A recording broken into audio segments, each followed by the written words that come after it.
तो तैयार हो जाइए शास्त्रों के गंभीरतम रहस्यों में भी हंसते हंसते लौटपोट होने के लिए। खट्टर काका यहाँ हैं आपके हंसी के फव्वारे छुड़ाने। हरि मोहन झा की दिमागी उपज खट्टर काका कोई मामूली किरदार नहीं है। वो बुद्धि और व्यंग्य के मिश्रण हैं। रामायण से लेकर वेदों तक हर चीज को हास्य के चश्मे से देखकर चुनौती देते हैं। जरा सोचिए, प्राचीन ग्रंथ उल्टे पुल्टे, बड़े बड़े महापुरुष सिर्फ इंसान बनकर रह गए और गंभीर ज्ञान मजाकिया बातें बन गए। रुको रुको, क्योंकि हम आपको आईफोन जीतने का मौका दे रहे हैं। जानना चाहते हो कैसे? हमारे पास आपके लिए एक मजेदार सवाल है। बस आपको सही जवाब देना है और आप एक नए आईफोन के भाग्यशाली विजेता हो सकते हैं। कमाल लगता है ना? ये ऐसे काम करता है। इस वीडियो के अंत में हम आपसे एक सवाल पूछेंगे। बस अपना जवाब नीचे कमेंट्स में लिख दो और सुनिश्चित करें कि आपने हमारे चैनल को सब्सक्राइब किया है। ये इतना आसान है, तो लगे रहो, तेजी से सोचो और जीतने के लिए तैयार हो जाओ। सबको शुभकामनाएं। अब ये रहा आप। खट्टर काका सिर्फ चुटकुले नहीं सुनाते, वो सबूत पेश करते हैं। किसी कोने को नहीं छोड़ते और किसी पंडित को अपने तन से नहीं बख्शते। ज्योतिष को सर्कस बनाने से लेकर धर्म टेक्स्टों को स्वार्थ की किताब कहने तक खट्टर काका किसी को नहीं छोड़ते। यहाँ तक कि आत्मा, स्वर्ग और पुनर्जन्म जैसी अवधारणाएं भी उनके तीखे व्यंग्य से नहीं बच पाती। तो अगर आप हमारे छुपे हुए ज्ञान के खजाने को हास्य और पैनी नजर से देखने के लिए तैयार हैं, तो खट्टर काका आपके लिए एकदम सही गाइड हैं। हंसने और पहले से कहीं ज्यादा सोचने के लिए तैयार हो जाइए।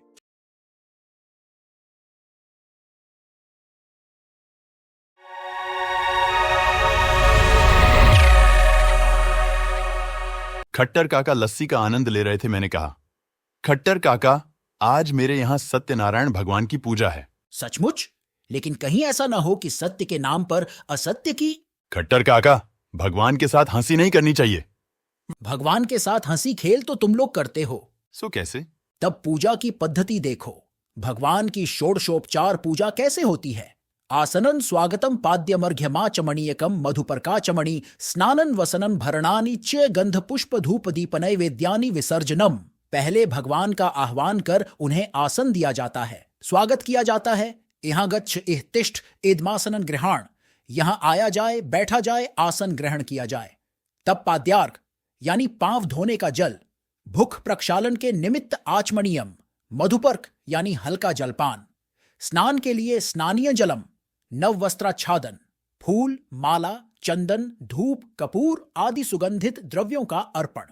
तदनंतर भांति भांति के नैवेद्य वर्टिकल बार, घृतपक्वम हविष्यान्नम पायसन च सशर्करम नानाविधन च नैवेद्यम विष्णु में प्रतिगृह्यताम। भगवान को निवेदन किया जाता है कि घी में बने हुए ये पकवान और पायस वगैरह मधुर पदार्थ आप भोग लगावें।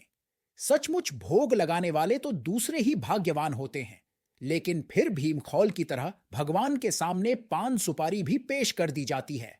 लवंग कर्पूरयुतम तांबूलम सुरपूजितम प्रीत्या गृहाण देवेश मम सौख्य विवर्ध है। लौंग कपूर से सुवासित खुशबूदार पान हाजिर है, शौक फरमाइए। और अंत में खड़े होकर आरती दिखाकर जाने की घंटी बजा देते हैं। पूजितोसि प्रसीद, स्वस्थानन गच्छ, अपराधम क्षमस्व। आपकी पूजा हो चुकी, अब खुश होइए, अपने घर जाइए। जो कुछ भूल चूक हो गई हो उसे माफ कीजिए। अजी, यह सब दिल लगी नहीं तो और क्या है?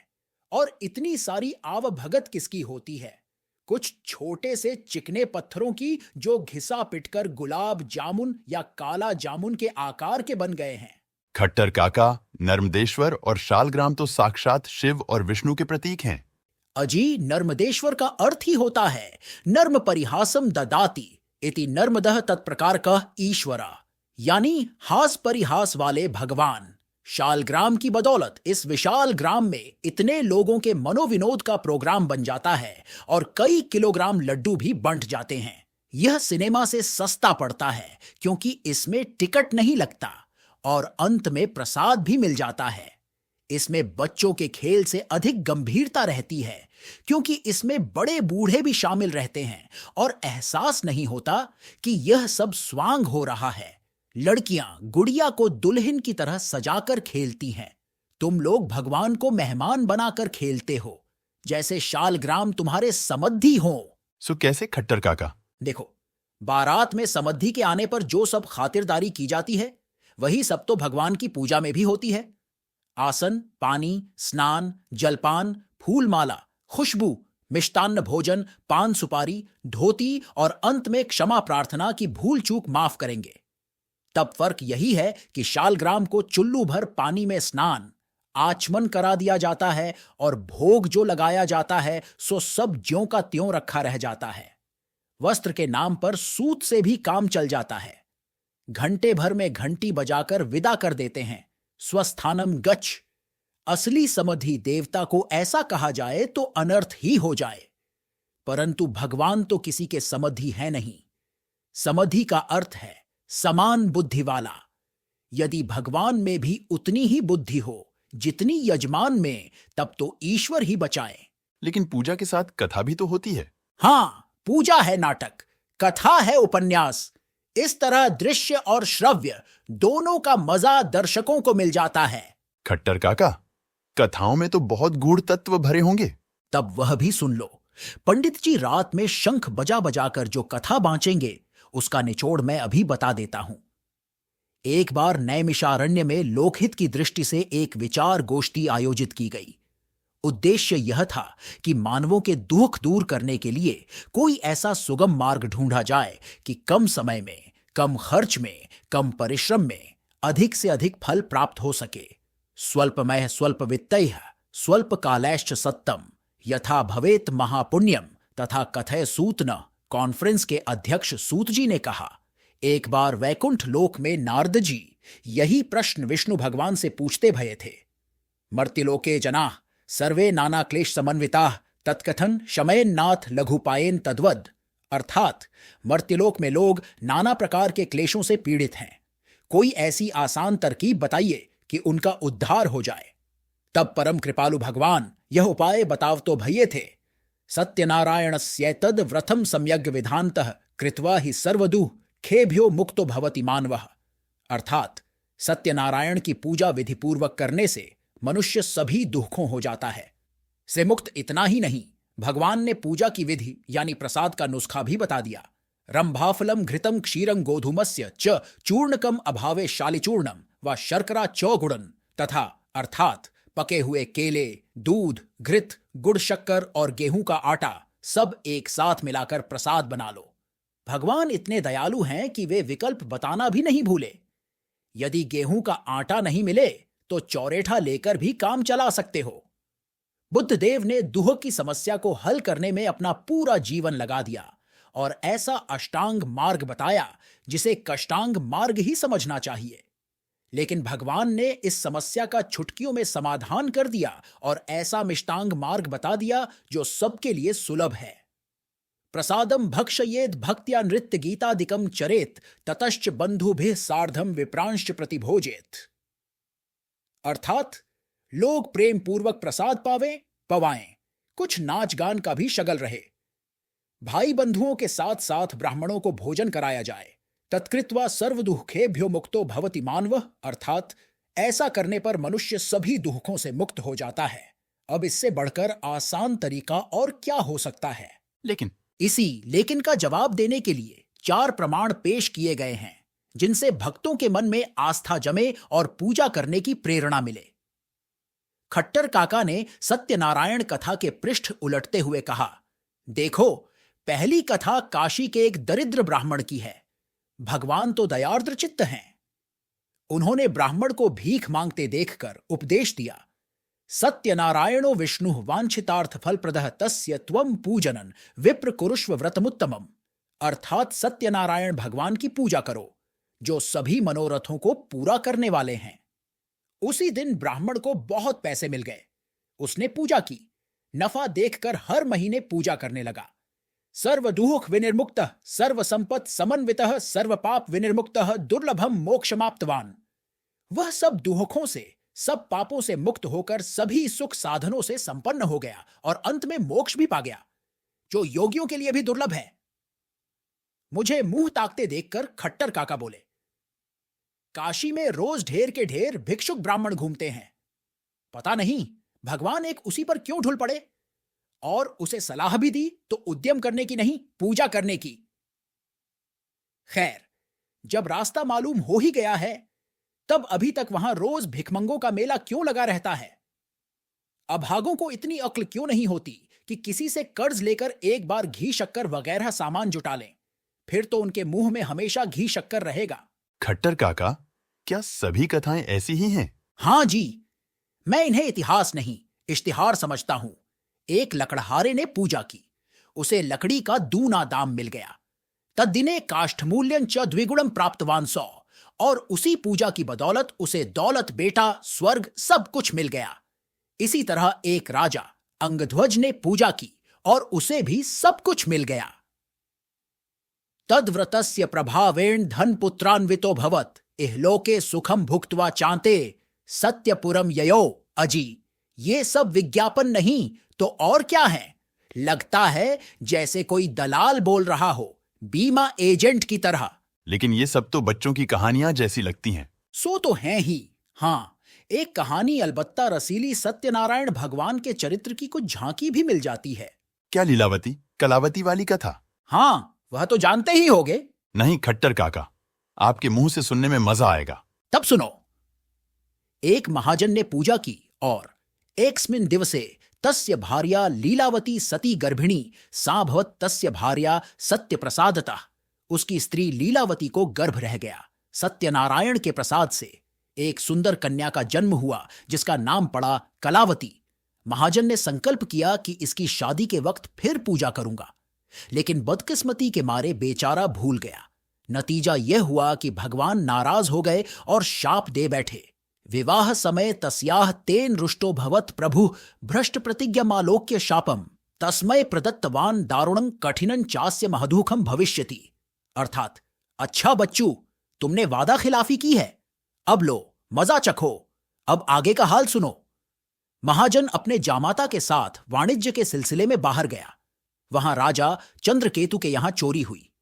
भगवान की प्रेरणा से चोर वहीं माल छोड़कर भागा जहां ये दोनों ससुर दामाद ठहरे हुए थे।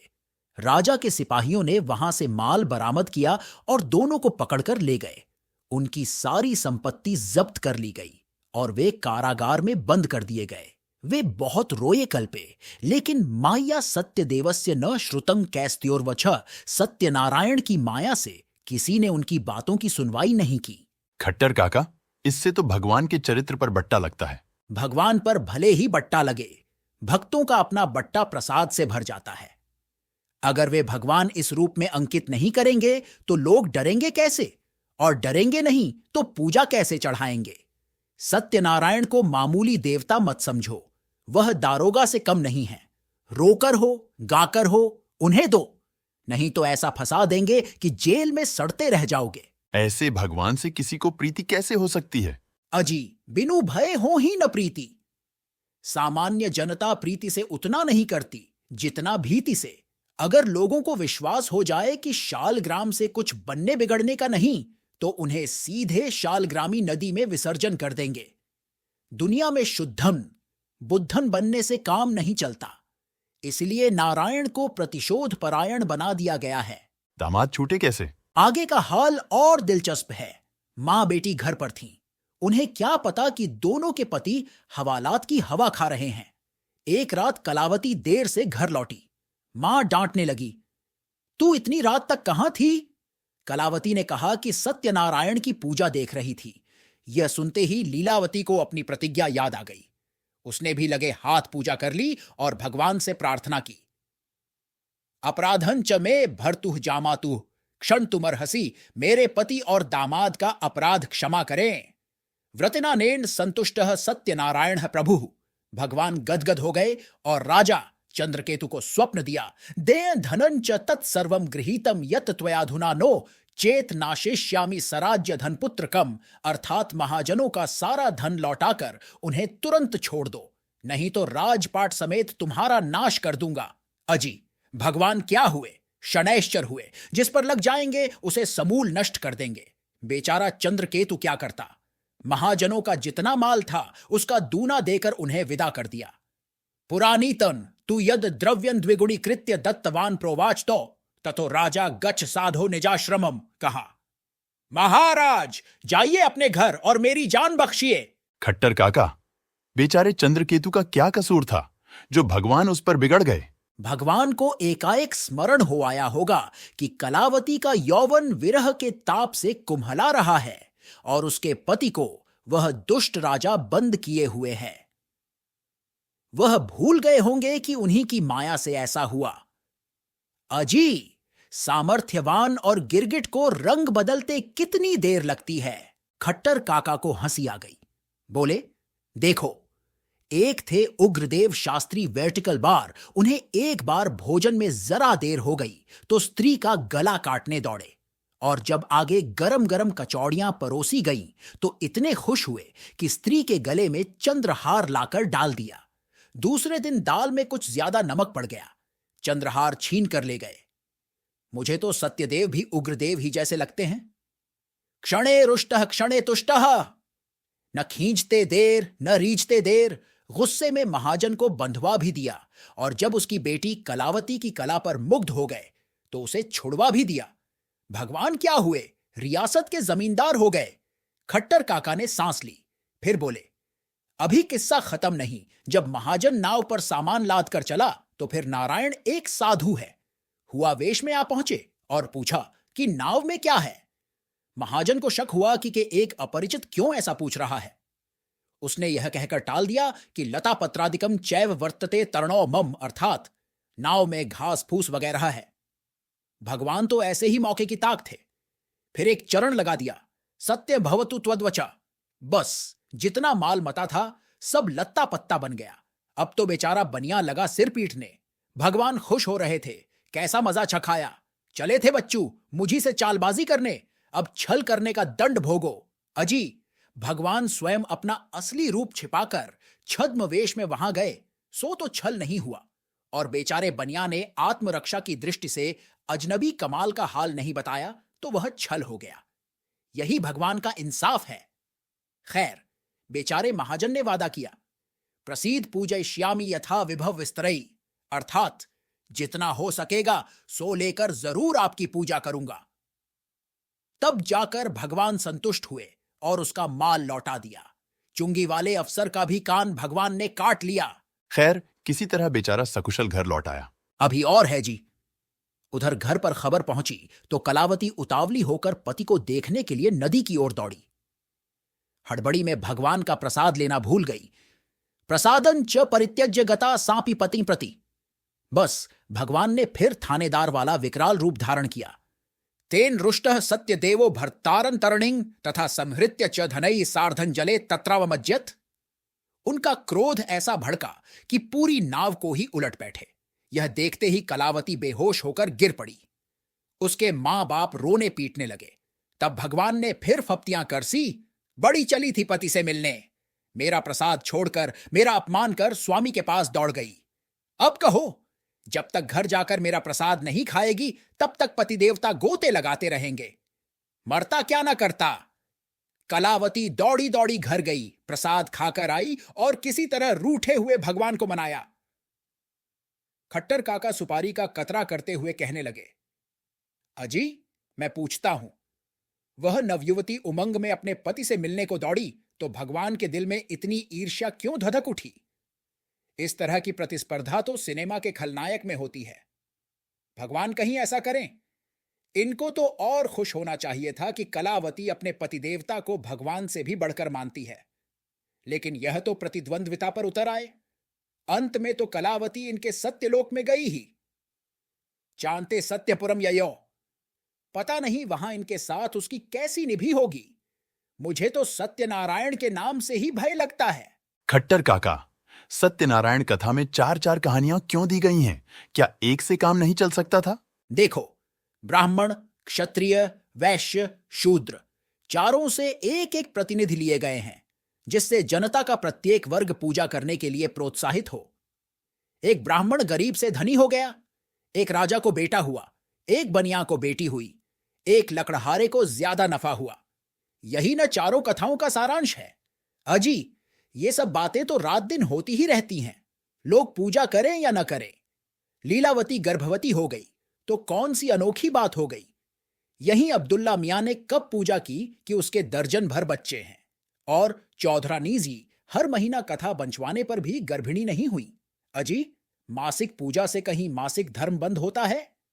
बेचारे त्रिवेदी जी जीवन भर शंख फूंकते रह गए, कभी घर पर खपड़ा नहीं चढ़ा, और तिनकौड़ी लाल ने चोर बाजार की बदौलत तिमंजिला मकान उठा लिया। तुम्हारे सत्यनारायण ने उसको दंड देकर 3 कौड़ी का क्यों नहीं बना दिया? तो क्या सत्यनारायण की कथा असत्य है? तुम स्वयं सोचकर देख लो। आदि से अंत तक इस कथा को देखने से यही लगता है जैसे नारायण हद दर्जे के लोभी, स्वार्थी, क्षुद्र और दुष्ट हों। नारायण को नर से भी नीचे गिरा दिया गया है, बल्कि एक वानर जैसा चित्रण किया गया है जो बात बात में बंदर घुड़की दिखाकर हाथ का फल छीन कर ले भागे और फिर खुश होकर दे दे। ऐसे चरित्र से मन में भक्ति क्या होगी, उलटे अभक्ति हो जाती है। लेकिन पूजा का फल कितना बताया गया है? हां, सौभाग्य संततिक्रम सर्वत्र विजय प्रदम। जो पूजा करेगा उसकी सर्वत्र जीत होगी। मैं पूछता हूं, अगर मुद्दई मुद्दालह दोनों एक साथ पूजा करें तो किसकी जीत होगी? कथाकार लिखते हैं, एतत् कृते मनुष्याणा वांछा सिद्धिर्भवेत् ध्रुवम। यजमान की वांछा सिद्ध हो या नहीं, पर पुरोहित की वांछा तो तत्काल सिद्ध हो जाती है, क्योंकि कथाकार यह लिखना नहीं भूले हैं, विप्राय दक्षिणा दद्यात् कथा श्रुत्वा जनैः सह। अगर दक्षिणा नहीं मिले तो विधाता भी वाम हो जाए। तो क्या यजमानों से प्रसाद और दक्षिणा ऐंठने के लिए ही यह कथा घड़ी गई है? और क्या, यजमानों को उसी तरह फुसलाया गया है जैसे बच्चों को फुसलाया जाता है। कान छेदवा लो तो गुड़ मिलेगा, इसी तरह यजमानों को लालच दिया गया है। गुड़ केला दूध में घोलकर बांटो तो बेटा मिलेगा। बस भोले भाले यजमान सस्ता सौदा खरीदने के लिए टूट पड़ते हैं, जैसे बच्चे 10 पैसे की नकली घड़ी के पीछे दौड़ते हैं। उन्हें कहां तक कोई समझाए कि नकली माल के फेर में मत पड़ो, क्या रोकने से भी वे मानेंगे। इसी तरह एक हांडी दूध, केला, गुड़ घोलकर जो उसके बदले में बेटा बेटी या स्वर्ग पाना चाहते हैं, उन्हें क्या कहा जाए? इस देश में तो भेड़िया सान है। तभी तो नकली माल के दलाल मालामाल हो जाते हैं और सत्य की राह पर चलने वाले पामाल होते रहते हैं। खट्टर काका, तब क्या करना चाहिए? अगर शक्ति है तो असली सत्य देव की पूजा करो। जहां जहां असत्य हो, अन्याय हो, धोखाधड़ी हो, जुआ जोरी हो, घूसखोरी हो, काला बाजार हो, सत्य पर पर्दा डालने की साजिश हो, वहां जाकर शंख फूंको, जनता में जागृति करो, समाज को सत्य के पथ पर लाओ। वही असली सत्यनारायण की पूजा होगी। और जब वैसी पूजा होने लगेगी तो सचमुच पृथ्वी पर स्वर्ग उतर आएगा। कुछ भी दुर्लभ नहीं रहेगा। न किंचित विद्यते लोके यन्न स्यात् सत्य पूजनात्। प्रस्तुत है आज का सवाल। बताएं लीलावती, कलावती की कथा में दुष्ट कौन है? सही जवाब कमेंट करें और जीतें आईफोन। धन्यवाद।